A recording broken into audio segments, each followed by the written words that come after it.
Owen Schroyer here for Infowars.com, and we are in front of Austin City Hall. It is, let's see, just after, wow, no way. Is it really past 3 o'clock? Wow, I can't even believe that it took that long. So what happened here today was, it was November 4th, 2017, and it was supposed to be the day that Antifa launched their big protest nationwide. Refuse Fascism launched their big protest nationwide, and that is to end the Trump-Pence regime. It was nationwide. They spent millions of dollars on this. They bought full-page ads in the New York Times. Today rolls around, and it's a dud.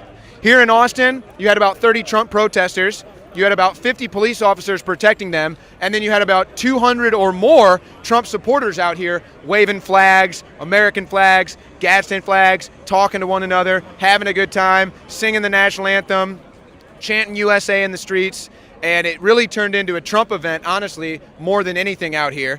But what they did was, they started here, they read off a script for about an hour, then they did a loop, and they came back here, and we got the whole thing. If you go to the Alex Jones Facebook channel, you can see the entire broadcast. We'll try to get that on YouTube as well. We covered the entire event live, but now they have finally concluded, and actually, as you can see, the police are still here. They're still present.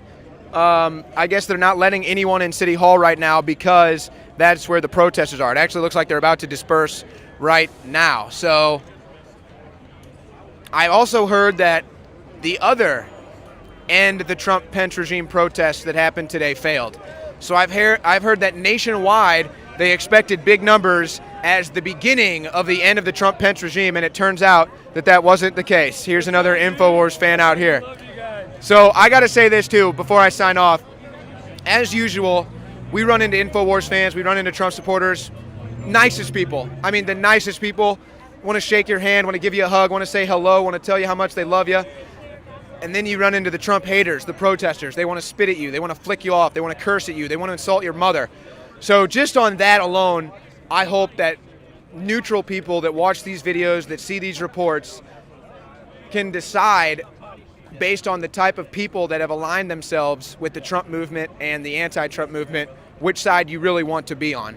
So again, instead of the day that Refuse Fascism and Antifa started to bring down the Trump-Pence regime, no, instead, the Antifa Refuse Fascism March has died. They've been embarrassed, their numbers are dwindling, and Trump support continues to grow. We'll continue to cover all of it as the tip of the spear at Infowars.com.